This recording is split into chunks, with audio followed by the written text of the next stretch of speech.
염라대왕의 눈물을 본 마지막 인간, 인간의 선함에 감동한 염라의 전설.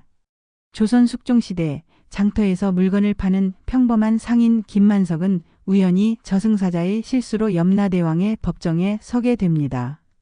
죽음과 삶의 경계에서 그가 보여준 놀라운 선행의 기록과 흔들리는 염라대왕의 마음. 인간의 선함 앞에 저승의 법칙마저 무너질 때 염라대왕은 인간에게 처음으로 눈물을 보입니다. 천년 동안 전해 내려온 저승의 전설이 지금 시작됩니다. 장터의 평범한 상인, 김만석의 일상과 뜻밖의 죽음. 한양 장터 여름의 한낮. 뜨거운 햇살이 시장 위로 쏟아지고 사람들의 웅성거림과 흥정 소리가 뒤섞여 있었다. 김만석은 보름 전에 시골에서 가져온 곡식들을 팔고 있었다. 그의 얼굴은 햇볕에 그을려 검붉게 변해 있었지만 웃음기 가득한 눈매는 사람들에게 신뢰를 주기에 충분했다. 아주머니, 이 쌀 한번 보세요. 올해 햇살입니다. 윤기가 자르르 흐르지 않습니까? 김만석은 손님이 가져온 그릇에 쌀을 가득 담아주었다. 분명 한 대 값을 받았지만 그의 손은 항상 후했다. 한 대 반은 됨직한 양이었다. 만석이 또 손에 장사하는 거요? 그러다 망하겠네. 옆에서 채소를 팔던 상인이 놀리듯 말했다. 만석은 웃으며 대답했다. 괜찮습니다. 이 아주머니 집에 어린 손주들이 많다 하시더군요. 제가 조금 더 드려도 배부른 아이들 생각하면 제 마음이 더 흐뭇합니다. 그는 진심이었다. 30이 넘은 나이에도 아내도 자식도 없이 홀로 살았지만 김만석은 타고난 인정 때문에 장터 사람들의 사랑을 받고 있었다. 특히 어린아이들이 그를 좋아했다. 가끔 동전 한 입 없이 그의 곡식 더미 앞에 서 있는 아이들에게 그는 항상 한 줌의 쌀이나 작은 떡 하나를 건네곤 했다. 해가 서쪽으로 기울 무렵 장터에는 갑자기 소란이 일었다. 취한 양반 하나가 말을 타고 장터를 휘젓고 있었다. 사람들이 놀라 흩어지고 상인들은 허둥지둥 물건을 치웠다. 비키지 못할까? 천한 것들. 양반의 고함 소리에 사람들은 더욱 당황했다. 그때 김만석의 곡식 더미 앞에 어린 소녀 하나가 서 있었다. 말이 그대로 소녀를 향해 달려갔다. 김만석은 생각할 틈도 없이 몸을 날렸다. 조심해. 그는 소녀를 밀쳐내며 그 자리를 대신했다. 쿵 하는 소리와 함께 말발굽이 김만석의 가슴을 강타했다. 그는 곡식더미 위로 쓰러졌다. 장터는 순간 조용해졌다가 이내 비명소리로 가득 찼다. 누가 의원을 불러라. 빨리. 사람들이 모여들었지만 김만석의 입에서는 이미 붉은 피가 흘러나오고 있었다. 그의 시선은 자신을 내려다보는 소녀에게 고정되어 있었다. 그는 마지막 힘을 다해 미소 지었다. 괜찮니? 다치지 않았니? 그것이 김만석의 마지막 말이었다. 그의 눈이 천천히 감겼다. 주변에서는 누군가의 통곡 소리가 들렸다. 장터에 들이운 저녁 노을빛이 김만석의 얼굴을 붉게 물들였다. 그 순간 아무도 보지 못하는 검은 그림자가 그의 곁에 다가섰다. 저승사자였다. 김만석, 너의 수명이 다했다. 나를 따라오너라. 김만석의 영혼이 몸에서 빠져나왔다. 그는 혼란스러운 표정으로 자신의 시체와 그 주위에 모인 사람들을 내려다보았다. 내가 죽은 건가요? 그렇다. 내 목숨은 여기까지다. 이제 염라대왕 전에 가서 심판을 받을 것이다. 김만석은 마지막으로 한번 장터를 둘러보았다. 그의 죽음을 슬퍼하는 사람들, 그리고 무사한 소녀의 모습을 보며 그는 담담히 저승사자를 따라갔다. 저승 법정의 혼돈, 잘못 불려온 영혼과 당혹스러운 저승사자들. 저승은 김만석이 상상했던 것과 달랐다. 끝없이 펼쳐진 어둠 속에 거대한 법정이 자리하고 있었다. 높은 단 위에는 염라대왕이 위엄 있게 앉아 있었고 양옆으로는 여러 저승 관리들이 늘어서 있었다. 법정 아래에는 수많은 영혼들이 줄지어 서서 자신의 차례를 기다리고 있었다. 저승사자는 김만석을 법정 입구로 데려왔다. 기다려라. 곧 내 이름이 불릴 것이다. 저승사자는 그렇게 말하고 사라졌다. 김만석은 두려움에 떨면서도 묘한 평온함을 느꼈다. 자신이 살아온 삶에 크게 부끄러울 것이 없다는 생각이 들었기 때문이다. 시간이 얼마나 흘렀을까? 법정 안에서 갑자기 술렁임이 일어났다. 커다란 책을 펼쳐보던 한 관리가 당황한 기색으로 염라대왕에게 다가가 무언가를 속삭였다. 염라대왕의 표정이 엄숙해졌다. 김만석, 앞으로 나오너라. 김만석은 떨리는 다리로 앞으로 나아갔다. 염라대왕의 시선이 그에게 고정되었다. 내가 김만석이냐? 예, 그렇습니다. 대왕님. 염라대왕은 잠시 그를 바라보더니 옆에 관리에게 물었다. 확실한가? 이자가 오늘 데려올 명단에 있었느냐? 관리는 고개를 숙이며 대답했다. 아니옵니다. 대왕님 오늘 데려올 사람은 경상도 동래의 김만석이었는데 저승사자가 한양의 김만석을 잘못 데려온 것 같사옵니다. 법정이 술렁였다. 저승사자들 사이에서도 의아한 표정이 오갔다. 김만석이 데려온 저승사자가 앞으로 불려 나왔다. 어찌된 일이냐? 명단을 확인하지 않았느냐? 염라대왕의 목소리에는 분노가 서려 있었다. 저승사자는 땀을 흘리며 대답했다. 죄송합니다, 대왕님. 제가 명단을 확인했는데 김만석, 33세, 곡식 상인이라 적혀 있었기에. 자세히 보지 않았구나. 경상도 동래의 김만석이라 명확히 적혀 있었을 것이다. 염라대왕의 일갈에 저승사자는 더욱 고개를 숙였다. 김만석은 어리둥절한 표정으로 상황을 지켜보고 있었다. 그때 생사부를 관리하는 관리가 다시 앞으로 나섰다. 대왕님, 이상한 점이 있사옵니다. 이 한양의 김만석은 오늘 죽을 운명이 아니었습니다. 그의 수명은 앞으로 30년이 더 남아 있었사옵니다. 법정은 더욱 혼란스러워졌다. 염라대왕은 턱을 괜 채 깊은 생각에 잠겼다. 어찌된 일인지 자세히 조사하라. 오늘 장터에서 무슨 일이 있었는지. 명을 받은 관리가 급히 법정을 빠져나갔다. 염라대왕은 다시 김만석을 바라보았다. 내가 오늘 어떻게 죽게 되었는지 말해보라. 해시태그 염라대왕의 눈물을 본 마지막 인간, 인간의 선함에 감동한 염라의 전설 중편. 열리는 생사부. 김만석에 알려지지 않은 선행들이 드러나는 순간 저승법정에 무거운 침묵이 흘렀다. 염라대왕 앞에 놓인 거대한 생사부가 천천히 펼쳐졌다. 책장이 넘어갈 때마다 묘한 빛이 일렁였고 그 안에는 김만석의 일생이 빼곡히 기록되어 있었다. 호기심 어린 표정으로 지켜보던 김만석은 자신의 인생이 저렇게 상세히 기록되어 있다는 사실에 놀랐다. 김만석, 한양 출생 부모는 일찍 여의고 홀로 자랐으며 18배 장터에서 곡식 장사를 시작했다. 생사부를 읽는 관리의 목소리가 울려 퍼졌다. 처음에는 평범한 기록이었다. 하지만 점점 읽어 내려갈수록 관리의 목소리에 놀라움이 묻어났다. 23, 겨울 한파에 굶주린 이웃 5가구에 쌀을 나누어 주었다. 그들 중 4은 그 덕에 목숨을 건졌다. 김만석은 눈을 크게 떴다. 그 일은 자신도 거의 잊고 있었다. 단지 어려운 이웃을 돕는 것이 당연하다고 생각했을 뿐이었다. 26, 전염병이 돌 때 환자들을 간호하며 물을 떠다 주었다. 자신도 병에 걸릴 위험을 무릅쓰고. 관리의 목소리가 계속되었다. 김만석의 일생에서 그가 베푼 크고 작은 선행들이 하나둘 언급될 때마다 법정의 분위기는 미묘하게 변해갔다. 저승사자들은 서로 눈빛을 교환했고 심지어 염라대왕의 표정도 점점 부드러워졌다. 29, 길에서 버려진 아이를 발견하고 데려와 돌보았다. 그 아이는 후에 양가집에 입양되어 훌륭한 의원이 되었다. 김만석은 자신도 모르게 미소를 지었다. 그 아이가 잘 자라 의원이 되었다니 다행이었다. 31, 홍수로 마을이 잠겼을 때 3명의 아이들을 구했다. 자신은 허리 부상을 입었으나 치료를 미루고 피해 복구를 도왔다. 기록은 계속되었다. 김만석이 평생 동안 베푼 선행은 단순한 친절을 넘어서는 것들이었다.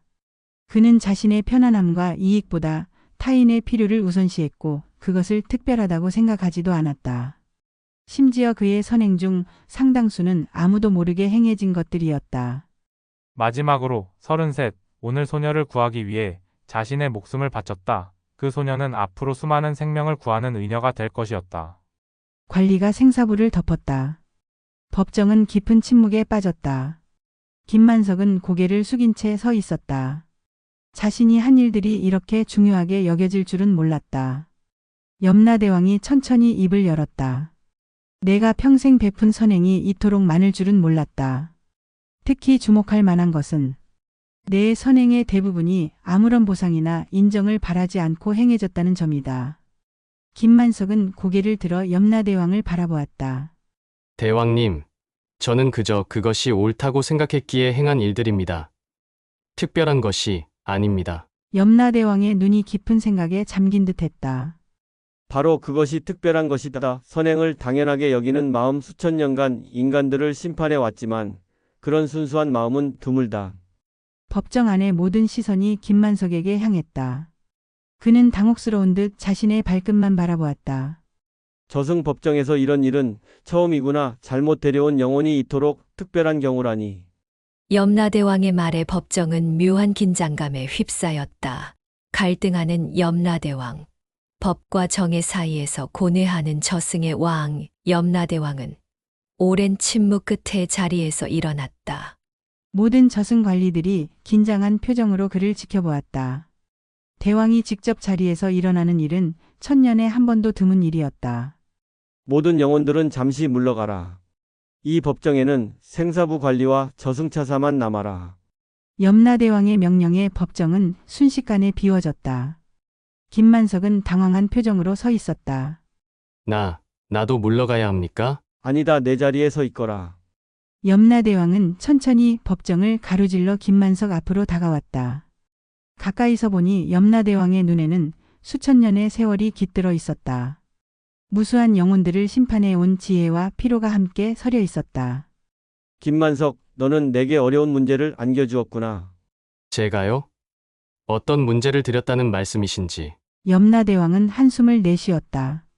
저승에는 엄격한 법이 있다. 잘못 데려온 영혼이라 할지라도 한번 저승문을 넘어 생사부의 기록이 읽혀진 이상 다시 인간 세상으로 돌려보낼 수 없다는 것이 천년의 법이다.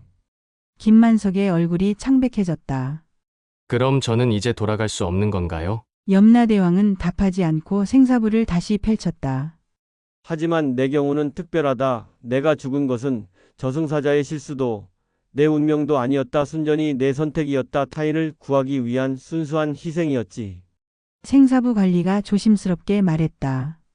대왕님, 전례가 없지 않습니다. 300년 전 큰 홍수 때 잘못 데려온 영혼들을 그것은 대재앙으로 인한 혼란 때문이었다. 이런 개인의 사례와는 다르다. 염라대왕의 단호한 목소리에 관리는 입을 다물었다. 염라대왕은 계속해서 생사부를 넘기며 깊은 생각에 잠겼다. 더구나 내가 구한 소녀는 단순한 생명이 아니었다. 그녀는 앞으로 많은 생명을 구할 은여가 될 운명이었다. 내 희생으로 그 운명의 줄기가 이어졌으니. 김만석은 자신의 행동이 그런 중요한 의미를 가진다는 사실에 놀랐다. 그저 위험에 처한 아이를 본 본능적인 반응이었을 뿐인데. 저승차사 중 가장 나이 든 이가 앞으로 나섰다. 대왕님, 법을 어기시면 천상의 질서가 흔들릴 수 있습니다. 저승과 이승의 경계가 무너질 위험이. 나는 그 위험을 모르겠느냐? 염라대왕의 목소리에 분노가 실렸다. 법정은 다시 침묵에 빠졌다. 천년 동안 나는 법과 질서를 지키기 위해 얼마나 많은 영혼들을 차갑게 대했는지 모른다. 때로는 안타까운 사연도 억울한 죽음도 모두 법이라는 이름으로 묵인했다. 염라대왕의 목소리가 점점 낮아졌다. 하지만 이 김만석의 사례는 내 마음을 흔든다. 인간의 선함이 이토록 순수할 수 있다는 것을, 그것이 법보다 더 중요할 수 있다는 것을. 김만석은 말없이 염라대왕을 바라보았다. 그의 눈에는 두려움보다는 평온함이 깃들어 있었다. 대왕님, 제가 죽는 것이 법이라면 저는 받아들이겠습니다. 단지 제가 구한 그 아이가 잘 자라서 많은 사람을 도울 수 있길 바랄 뿐입니다. 김만석의 말에 염라대왕의 표정이 복잡하게 변했다. 그의 눈에 이전에 없던 감정의 빛이 일렁였다. 눈물의 순간, 인간의 선함에 마음을 빼앗긴 염라대왕의 결단. 저승 법정의 침묵이 깊어졌다. 염라대왕은 옥좌에 다시 앉아 생사부를 바라보았다. 그의 얼굴에는 수천 년 동안 볼 수 없었던 감정의 파도가 일렁이고 있었다. 김만석은 자신의 운명을 기다리며 조용히 서 있었다. 그의 마음은 이상하게도 평온했다. 살아생전 자신이 행한 일들의 후회가 없었기 때문이다. 김만석, 내게 묻겠다. 염라대왕의 목소리가 울려 퍼졌다. 만약 너를 다시 인간 세상으로 돌려보낸다면 넌 어떤 삶을 살겠느냐? 김만석은 잠시 생각에 잠겼다. 그런 질문을 기대하지 않았기에 당황스러웠다. 저는 아마도 그저 전과 같은 삶을 살 것 같습니다. 대왕님 곡식을 팔고 사람들을 도우며 제가 할 수 있는 작은 선행들을 하겠지요. 더 큰 야망은 없느냐? 부와 명예를 얻고 싶은 마음은? 그런 것들이 나쁘다고 생각하지는 않습니다. 다만 제게는 다른 사람의 웃는 얼굴을 보는 것이 더 큰 기쁨일 뿐입니다. 염라대왕의 눈이 깊이 김만석을 살폈다. 마치 그의 영혼 깊숙한 곳까지 들여다보는 듯 했다. 수천 년 동안 셀 수 없이 많은 인간들을 심판해 왔다. 그들 중에는 훌륭한 업적을 이룬 이들도 큰 선행을 베푼 이들도 많았다. 염라대왕의 목소리가 점점 부드러워졌다. 하지만 너처럼 자신의 선함을 당연하게 여기고 그것을 특별한 일로 생각하지 않는 순수한 마음은 정말 드물었다. 그때였다. 법정에 있던 모든 이들이 놀라운 광경을 목격했다. 염라대왕의 얼굴에서 한 줄기 눈물이 흘러내린 것이다. 천년 동안 감정을 보인 적 없던 저승의 왕이 한 인간의 순수한 선함 앞에 눈물을 흘리고 있었다. 대왕님, 저승차사들은 서로를 바라보며 당혹스러운 표정을 지었다. 이런 일은 전례가 없었다. 눈물을 흘리는 염라대왕을 본 것은 이들이 처음이었다. 염라대왕은 천천히 손을 뻗어 생사부를 닫았다. 그의 눈에서 또 한 줄기 눈물이 떨어져 책 위에 맺혔다. 법보다 중요한 것이 있다는 것을 너를 통해 깨닫게 되었구나. 그것은 바로 진정한 선함, 순수한 마음이다. 염라대왕은 자리에서 일어나 김만석에게 다가갔다. 그의 발걸음은 무겁지만 단호했다. 김만석, 나는 오늘 천년의 법을 깨기로 결정했다. 너를 인간 세상으로 돌려보내겠다. 법정에 놀라움의 파도가 일었다. 저승차사들은 서로 속삭였고 생사부 관리들은 경악한 표정으로 지켜보았다. 하지만 조건이 하나 있다. 염라대왕이 김만석의 어깨에 손을 얹었다. 너는 이곳에서 본 것과 들은 것을 잊지 말아야 한다. 그리고 내가 베푼 선행의 가치를 세상에 전해야 한다. 사람들이 서로를 대하는 방식이 바뀔 수 있도록. 김만석의 눈에도 눈물이 고였다. 제가 그런 큰 임무를 감당할 수 있을지 모르겠습니다. 대왕님, 내가 할 수 있다. 너의 순수한 마음이 내게 보여준 것처럼 그 마음이 다른 이들에게도 보여줄 것이다. 염라대왕은 김만석의 이마에 손을 대며 마지막 말을 전했다. 가거라, 마지막 인간이여, 나의 눈물을 본 유일한 인간이여. 그 순간 법정이 밝은 빛으로 가득 찼고 김만석의 의식은 서서히 흐려져 갔다. 두 번째 삶, 다시 인간 세상으로 돌아온 김만석과 그가 전하는 메시지. 한양 장터의 소란스러운 아침. 사람들이 모여들어 무언가를 둘러싸고 웅성거리고 있었다. 기적이야. 분명 죽었던 사람이 살아났어. 귀신이 씌었나? 아니면 도깨비 장난인가? 장터의 한 구석 김만석은 천천히 아주 천천히 눈을 떴다. 그의 몸은 여전히 곡식더미 위에 누워 있었다. 사흘 전에 그가 쓰러졌던 바로 그곳이었다. 사람들은 그의 시신을 수습하려 했지만 이상하게도 부패가 시작되지 않아 넋을 묻지 못하고 있었던 참이었다. 만석아, 정말 살아난 거냐? 오랜 친구 박서방이 눈물을 글썽이며 그를 껴안았다. 네, 살아있습니다. 김만석의 목소리는 약했지만 분명했다. 그는 천천히 주변을 둘러보았다. 모든 것이 그대로였다. 하지만 그의 마음속에는 무언가 커다란 변화가 있었다. 저승에서의 기억, 그리고 염라대왕의 눈물. 며칠이 지나고 김만석의 기적적인 부활 소식은 한양 전체에 퍼졌다. 사람들은 그를 보기 위해 모여들었고 그의 이야기를 듣고자 했다. 제가 본 저승은 우리가 상상하는 것과 달랐습니다. 김만석은 그를 찾아온 이들에게 조용히 말했다. 염라대왕은 엄격하지만 공정하셨습니다. 그리고 무엇보다 그분도 감정을 가지고 계셨습니다. 사람들은 반신반의하는 표정이었지만 김만석의 진지한 눈빛에 모두 귀를 기울였다. 우리의 선행이 얼마나 중요한지 제가 깨달았습니다. 우리가 베푸는 작은 친절 하나, 도움의 손길 하나가 얼마나 큰 파장을 일으키는지. 그의 말은 많은 이들의 마음을 움직였다. 특히 그가 살려낸 소녀와 그 가족들은 김만석을 마치 신처럼 여기며 그의 말에 귀 기울였다. 세월이 흘렀다. 김만석은 장터에서의 장사를 접고 마을을 돌아다니며 사람들을 도왔다. 병든 이들에게 약을 전하고 굶주린 이들에게 먹을 것을 나누어주고 무엇보다 그는 자신의 이야기를 통해 사람들에게 희망을 전했다. 염라대왕께서 제게 가르쳐 주신 것이 있습니다. 법과 규칙도 중요하지만 그보다 더 중요한 것은 우리 마음의 선함이라는 것을요. 그의 두 번째 삶은 첫 번째보다 더 의미 있었다. 그는 자신의 생사부에 기록된 많은 선행들을 이제는 자각적으로 행했다. 그리고 그의 이야기를 들은 많은 이들도 변화하기 시작했다. 어느 겨울날 이제 늙은 김만석은 자신이 도왔던 소녀 이제는 조선 최고의 의녀가 된 여인의 집에서 평화롭게 눈을 감았다. 그의 얼굴에는 미소가 어려 있었다. 그가 숨을 거두는 순간 아무도 보지 못했지만 한 흑의의 그림자가 그의 곁에 서 있었다. 저승사자였다.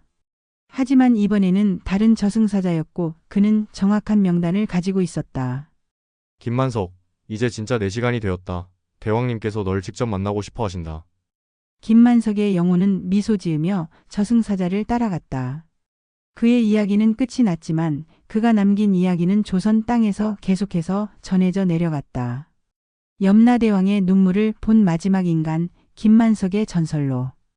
여러분, 오늘 들려드린 염라대왕의 눈물을 본 마지막 인간은 어떠셨나요? 인간의 순수한 선함이 저승의 법칙까지 바꿀 수 있다는 이 감동적인 이야기는 조선시대부터 전해 내려오는 전설 중 하나입니다. 우리 조상들은 이 이야기를 통해 중요한 교훈을 전하고자 했습니다. 바로 규칙과 법보다 더 중요한 것은 진심 어린 선행과 타인을 위한 희생이라는 것이지요. 김만석이 보여준 순수한 선함은 결국 차갑던 염라대왕의 마음마저 녹여버렸습니다. 다음 편에서는 왕도 두려워한 저승의 왕을 준비했습니다. 실제 왕조실록과 역사서에 기록된 염라대왕과 저승 세계에 대한 이야기들을 살펴보며 우리 조상들이 어떻게 사후 세계를 인식했는지 알아보는 시간을 갖겠습니다.